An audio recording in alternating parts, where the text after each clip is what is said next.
കേരളത്തിന്റെ വളരെ പ്രധാനപ്പെട്ട വിഷയം. പല സംസ്ഥാനങ്ങൾക്കും പല രാജ്യങ്ങൾക്കും അത്തരത്തിലൊരു സബ്ജക്റ്റ് കിട്ടാറില്ല. കാരണം നവോത്ഥാനം എന്ന് പറയുന്നത് അങ്ങനത്തെ ഒരു പ്രക്രിയ, നമുക്കത് എന്താണ് എന്ന് പെട്ടെന്ന് ഒറ്റ വാക്കിൽ പറയാൻ പറ്റും.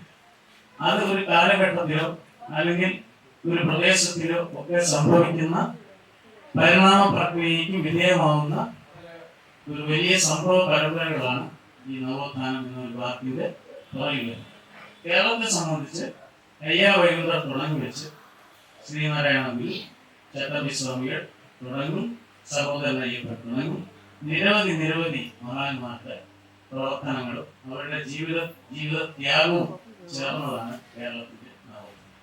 ഈ ഒരു പ്രശ്നത്തിൽ നിങ്ങൾ പങ്കെടുക്കുമ്പോൾ ഇതൊരു മത്സരിച്ച് ജയിക്കാനോ ചോദ്യം ചോദിച്ച് തോൽപ്പിക്കാനല്ല, മറിച്ച് നിങ്ങൾക്ക് നവോത്ഥാനം എന്താണ് എന്ന് മനസ്സിലാക്കുവാനും പരിചയപ്പെടുവാനുമുള്ള ഒരു സ്റ്റെപ്പ് എന്നുള്ള നിലയ്ക്ക് അയ്യാവൈകുണ്ഠരെ പഠിക്കുവാനുള്ള ഒരു അവസരവുമായി മാത്രം കണ്ടാൽ മതി. നമുക്ക് ഫൈനലുണ്ട്, അതിനെക്കുറിച്ച് ഞാൻ ക്ലാസ്സിൽ പറയാം. നമുക്ക് സമയം ആക്രമിച്ചിരിക്കുകയാണ്. ഡോക്ടർ സുജേഷ് മിത്ര, അദ്ദേഹം ഒരു അറിയപ്പെടുന്ന മജീഷ്യൻ കൂടിയാണ്. അദ്ദേഹമാണ് ക്വിസ് മാസ്റ്റർ. ക്വിസ് മാസ്റ്റർ എടുക്കുന്ന തീരുമാനം എല്ലാ ചോദ്യങ്ങളും ഫൈനലായിരിക്കും. അദ്ദേഹത്തെ ഞാൻ ഈ ക്വിസ് മത്സരം നടത്തുന്നതിന് വേണ്ടി ക്ഷണിക്കുന്നു. Welcome to dear students. We are welcome to Kerala Organization and Ayya Vaikuntham Quiz Competition. Kerala നവോത്ഥാനത്തെയും അയ്യാ വൈകുണ്ഠരുടെയും ചരിത്രം ആസ്പദമാക്കി നടത്തുന്ന ഈ എളിയ ക്വിസ് മത്സരത്തിലേക്ക് എല്ലാ പാർട്ടിസിപ്പൻസിനെയും ഹാർദമായി ഊഷ്മളമായി സ്വാഗതം ചെയ്യും. അപ്പൊ നമുക്ക് ആദ്യം പറയാൻ പോകുന്നത് നമ്മുടെ നിബന്ധനകളെ കുറിച്ചിട്ടാണ്. ഇവിടെ 7 പേരാണുള്ളത് അല്ലേ? നമ്മളിവിടെ ഡയറക്റ്റ് ക്വസ്റ്റ്യൻ എന്ന് പറയുന്ന ഒരു കുട്ടിക്ക് 5 ക്വസ്റ്റ്യൻ ആണ് വരുന്നത് എന്ന് പറയുന്നത് അവർക്ക് കൂടുതൽ അറ്റൻഡ് ചെയ്യാനുള്ള അവസരം ഉണ്ടാകാം. 5 ക്വസ്റ്റ്യൻ, അതിന് 1 മാർക്കാണ് നിങ്ങൾക്ക് കിട്ടുക. മനസ്സിലാവുമല്ലോ? ഞാനിവിടെ 11 എന്ന നമ്പറിൽ നിന്നാണ് തുടങ്ങുന്നതെങ്കിൽ 11ാമത്തെ നമ്പർ അറ്റൻഡ് ചെയ്താൽ കുട്ടിക്ക് 1 മാർക്ക്. സംശയമില്ലല്ലോ. ഇനി പറയാത്ത രീതിയിൽ ഇങ്ങോട്ട് പാസ് ചെയ്യുകയാണെന്ന് കരുതുക. പാസ് ചെയ്യുന്ന സമയത്ത് 1/2 മാർക്കാണ് കിട്ടുക. ഇനി ഒരു ക്വസ്റ്റ്യൻ അറ്റൻഡ് ചെയ്യാൻ, അതായത് ഡയറക്റ്റ് ക്വസ്റ്റ്യൻ 5 ക്വസ്റ്റ്യൻസ് പറഞ്ഞല്ലോ ഓരോരുത്തർക്കും. ആ 5 ക്വസ്റ്റ്യൻസില് ഡയറക്റ്റ് ക്വസ്റ്റ്യനിൽ കിട്ടുന്ന ഇത് ടൈം എന്ന് പറയുന്നത് 10 സെക്കൻഡ്സ് ആണ്. തീർച്ചയായിട്ടും 10 സെക്കൻഡ്സ്. പിന്നെ അപ്പൊ പാസിംഗ് 10 സെക്കൻഡ്സ് കിട്ടുമോ എന്ന ചോദ്യം ഉണ്ടാവും. ഒരിക്കലും ഇല്ല. പാസിംഗ് എന്ന് പറയുമ്പോൾ പെട്ടെന്ന് മൈക്കിങ്ങനെ ഹാൻഡ് ഓവർ ചെയ്ത് പോകണം. അതിലൂടെ പാസ് ചെയ്ത് പോകണം. മനസ്സിലാവുന്നല്ലോ? സംശയമില്ലല്ലോ. അപ്പൊ 10 സെക്കൻഡ്സ് ആണ് ഡയറക്റ്റ് ക്വസ്റ്റ്യൻ കിട്ടുന്നത്. പാസിംഗിന് കിട്ടുന്നത് 1/2 മാർക്കും ഡയറക്റ്റ് ക്വസ്റ്റ്യൻ കിട്ടുന്നത് 1 മാർക്കുമാണ്. സംശയമില്ലല്ലോ. റെഡിയാണ്? മനസ്സിലാക്കപ്പെടുത്താൻ വേണ്ട, ചെയ്യാമല്ലോ. തുടങ്ങാം അല്ലേ? ഓക്കെ.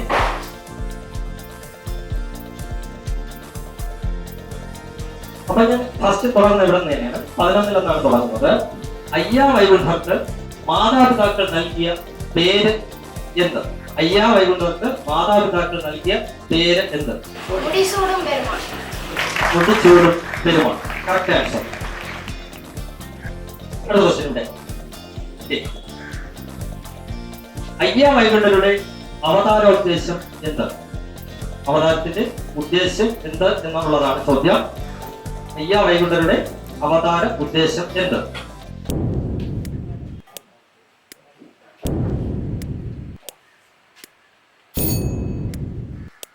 അറിഞ്ഞൂടെ? അത് അത്രയും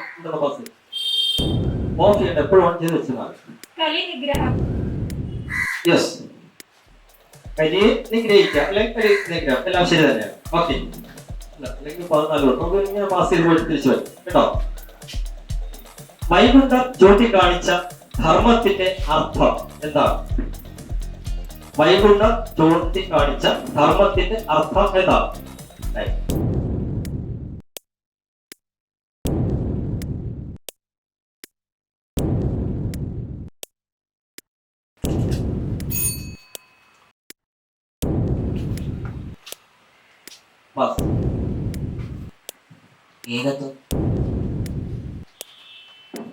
നമുക്ക് ഇവിടെ വന്നല്ലേ 15 വന്നത്. ബാലൻസ് ഒന്ന് പാസ് ചെയ്യാം. പറഞ്ഞോ എന്നാ ഇല്ല, പറഞ്ഞാൽ മതി, സമയം വേസ്റ്റ് ആക്കണ്ട. ഇല്ല, ഓക്കെ. 15 ഉദ്ധരിക്കുക എന്നതാണ്. 15 ഉദ്ധരിക്കുക എന്നുള്ളതാണ്. ശരി, അപ്പൊ നമുക്ക് വരുന്നത് ഇനി അടുത്ത് വരുന്നത് 16. ഇവിടെയാണ് ചോദ്യം. അയ്യാവഴിയുടെ പ്രതീകം എന്താണ്? അയ്യാവഴിയുടെ പ്രതീകം എന്താണ്? വരുന്നോ? ഇല്ല. താമരയിൽ ജ്യോതി. Yes, correct answer. താമരയിൽ ജ്യോതി. അപ്പോൾ അടുത്ത് ഇതുവരെ ഇവിടെ റൈറ്റ് ക്വസ്റ്റ്യനിലേക്ക് പോകാം. ഇപ്പൊ ഹാഫ് മാർക്ക് ആയിരിക്കും കേട്ടോ. ഓക്കെ, എത്ര ജാതികളെയാണ് വൈകുണ്ഠർ ഒരുമിപ്പിച്ചത്? 18. Correct answer. ഇനി 13, 14 ചോദിക്കാനുണ്ട് അല്ലേ? അവർക്ക് ഫ്രഷ് ക്വസ്റ്റ്യൻ കിട്ടിയിട്ടില്ല. അയ്യാവൈകുണ്ഠർ ജനിച്ചത് ഏത് നാട്ടുരാജ്യത്തിലാണ്? അയ്യാവൈകുണ്ഠർ ജനിച്ചത് ഏത് നാട്ടുരാജ്യത്തിലാണ്? നാഗർകോവിൽ.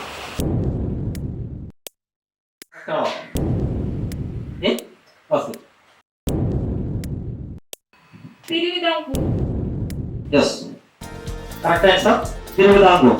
ഹാഫ് മാർക്കാണ്. ഡയറക്റ്റ് കിട്ടിയില്ലല്ലോ. യെസ്, നോക്കാം. അയ്യാവൈകുണ്ഠർക്ക് അവതാര ദിനം ആചരിക്കുന്ന തമിഴ് തീയതി ഏത് എന്നുള്ളതാണ്? പറയാൻ പറ്റുമോ? പാസ് ചെയ്ത് 20. ഇവിടെ പറഞ്ഞു, അവിടെ അരമാർക്കും. അതായത് 15 അരമാർക്ക്, 14 അരമാർക്ക്. അപ്പൊ ഏകദേശം എല്ലാവർക്കും ആയി. പ്രശ്നം എല്ലാവർക്കും ആയി അല്ലേ? ഇനി ശരി, നമുക്ക് പറയാം. കേരളത്തിലെ ആദ്യത്തെ സാമൂഹ്യ പരിഷ്കരണ പ്രസ്ഥാനം ഏത്? കേരളത്തിലെ ആദ്യത്തെ സാമൂഹിക പരിഷ്കരണ പ്രസ്ഥാനം ഏത്? കഴിഞ്ഞൂടെ സ്റ്റാർട്ട് ചെയ്യും.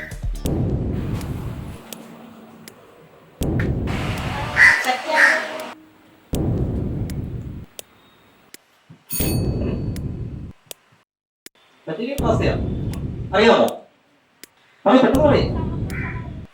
അതൊക്കെ പറയാത്ത പെട്ടെന്ന് പാസ് ചെയ്ത് കഴിഞ്ഞാൽ അത് ശരി, പാസ് ചെയ്തോട്ടെ എന്തായാലും. ഓക്കെ, സമത്വ സമാജം അരമാർക്ക്. ഓക്കെ, അടുത്തത്. അയ്യാവഴിയുടെ വിശുദ്ധ ഗ്രന്ഥങ്ങൾ ഏത്? അയ്യാവഴിയുടെ വിശുദ്ധ ഗ്രന്ഥങ്ങൾ ഏത്? 12ാമത്തെ ക്വസ്റ്റ്യൻ. അറിഞ്ഞൂടാ? വേണ്ട, അപ്പൊ സമയം നോക്കണ്ട, പാസ് ചെയ്യും. പറയൂ, നീ സമയം കളയാതെ അറിയുന്ന പറയും. ഇത്രയും അറിയാവോ? പാസ് ചെയ്യും.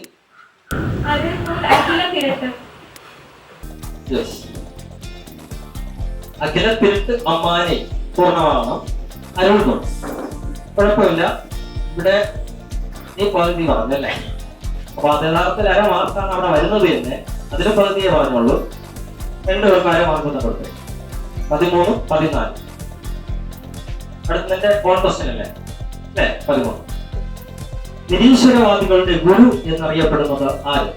നിരീശ്വരവാദികളുടെ ഗുരു എന്നറിയപ്പെടുന്നത് ആര്? അറിഞ്ഞൂടാ. അപ്പൊ സമയം നോക്കേണ്ട ആവശ്യമില്ല അല്ലേ? കണ്ടിന്യൂ ചെയ്യാം. അടുത്തത് ശരിയാണോ?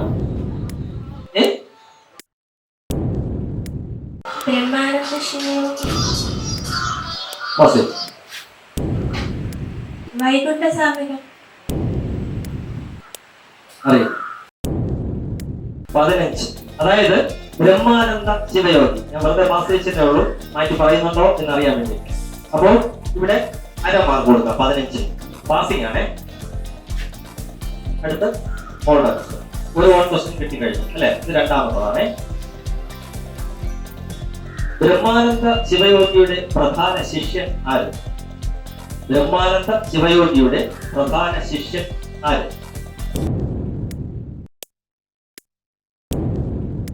ശ്രീനാരായണ ഗുരു,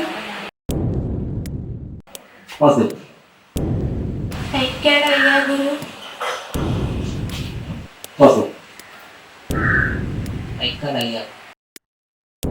ഇവിടെ അറിയാമോ? വെറുതെ പാസ് ചെയ്യേണ്ട ആവശ്യമില്ല. എന്നാല് വാക്പടാനന്ദൻ എന്നാണ്. വാക്പടാനന്ദൻ. ഓക്കെ.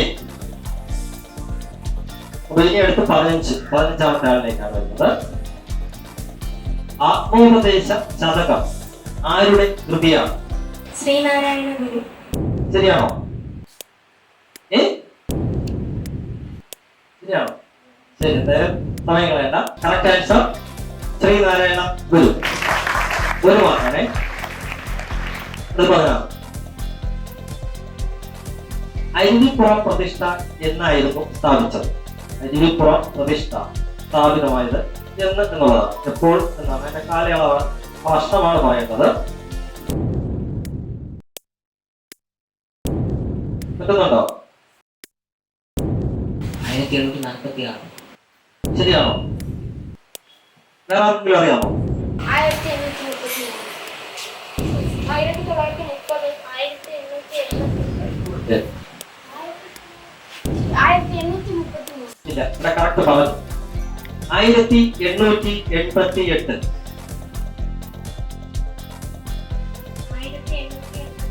1888 correct answer. പക്ഷെ പാസിംഗ് ആയതുകൊണ്ട് അരമാറും. ഓക്കെ, ഇത് പെട്ടെന്ന് പാസ് ചെയ്തോളെ. അറിയാമെങ്കിൽ അതായത് പറയുന്നുണ്ടെങ്കിൽ മൈക്ക് വരണമാണ് കേട്ടോ, എന്നിട്ടേ പറയാമോ.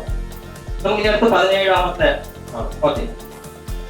ശ്രീ നാരായണ ഗുരുവിനെ ഗാന്ധിജി സന്ദർശിച്ചത് ഏത് വർഷം? ശ്രീ നാരായണ ഗുരുവിനെ ഗാന്ധിജി സന്ദർശിച്ചത് ഏത് വർഷം?